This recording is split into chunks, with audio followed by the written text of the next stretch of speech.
सुहागिनों का दमकता सौंदर्य जब चमकते चांद से अमर सुहाग का वर मांगता है तो मानो संपूर्ण सृष्टि उस प्रार्थना को अभीष्ट कर लेती है। वृद्ध महिलाएं तो भगवान रजनीश को अर्घ देते हुए प्रतिवर्ष यही मांगती हैं कि सुहागिन ही संसार से विदा हो जाए। आंखें नम हो जाती हैं इस समर्पण को देखकर। करवा चौथ परस्पर समर्पण और स्नेह की मूक अभिव्यक्ति है। करवा चौथ का पर्व मुख्य रूप से सुहागिन स्त्रियों का त्योहार है। ऐसा माना जाता है कि इस दिन सभी शादीशुदा महिलाएं पति की दीर्घायु और सफलता के लिए पूरे दिन निर्जला व्रत करती हैं। ज्योतिष की माने तो इस व्रत को करने से दाम्पत्य जीवन भी सुखदायी होता है और आपसी सामंजस्य भी बना रहता है। इस दिन मुख्य रूप से चंद्रमा की पूजा की जाती है और इसे अर्घ्य दिया जाता है। ऐसी मान्यता है कि चंद्रमा की पूजा से जीवन में सुख समृद्धि बनी रहती है। इस बार करवा चौथ का त्योहार 1 नवंबर 2023 को है। यदि करवा चौथ के दिन आप विधि विधान के साथ पूजा करेंगी तो ये आपके जीवन के लिए तो अच्छा ही है। इससे पति की लंबी उम्र का आशीर्वाद भी मिलता है। कैसे किया जाता है करवा चौथ का व्रत, चलिए जानते हैं। जो स्त्रियां करवा चौथ का व्रत करती हैं, उन्हें इस दिन सूर्योदय से पहले उठना चाहिए। यदि आप सरगी का पालन करती हैं तो इसे सूर्योदय से पूर्व ही खाएं।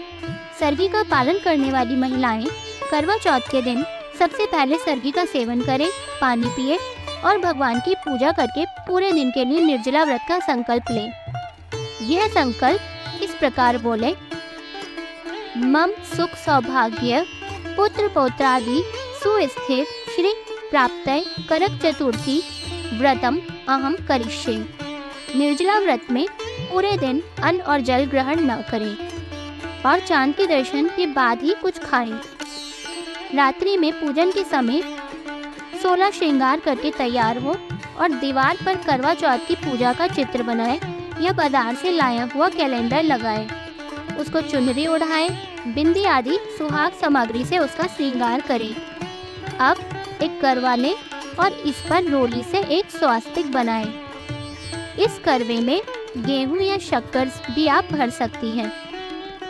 अब पति की दीर्घायु की कामना करते हुए दिए गए मंत्र का उच्चारण करें: ओम नमः शिवाय सर्वाण्यै सौभाग्यम संतति शुभाम प्रयच्छ भक्ति युक्तानाम नारिणाम हर वल्लभे। करवे पर रोली से 13 बिंदी लगाएं। जल से भरा हुआ लोटा रखें। इससे चंद्रमा को अर्घ दिया जाता है। पूजा के थाली में दीप, सिंदूर, अक्षत, कुमकुम, रोली और मिठाई रखें। करवा के साथ आप सुहाग की सामग्री भी चढ़ा सकती हैं। यदि आप सुहाग की सामग्री चढ़ा रही हैं तो 16 श्रृंगार चढ़ाएं। इसके पास ही आटे की बनी पूड़ियाँ, मीठा हलवा, खीर, पकवान और भोग की सभी सामग्रियाँ रखें। गौरी गणेश और चित्रित करवा की परंपरा अनुसार पूजा करें। पति की दीर्घ आयु की कामना करें। शाम को गेहूं या चावल के 13 दाने हाथ में लेकर करवा चौथ की कथा पढ़े या सुने।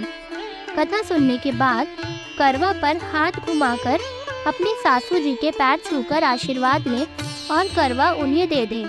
कथा सुनते समय प्रयोग किए गए 13 दाने, पानी का लोटा या करवा अलग से संभाल कर रखें।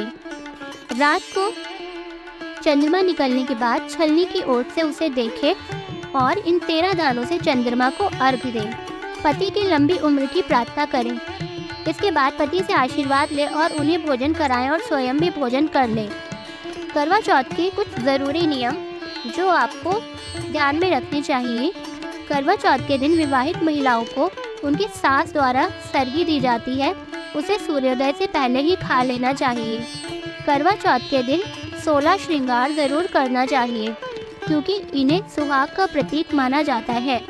करवा चौथ के दिन काले या सफ़ेद रंग के कपड़े पहनने से बचना चाहिए। इस पूजन के दौरान महिलाओं को अपना मुख ईशान कोण अर्थात उत्तर पूर्व दिशा की तरफ रखना चाहिए। करवा चौथ के दिन अपने बड़े बुजुर्गों का आशीर्वाद जरूर लेना चाहिए।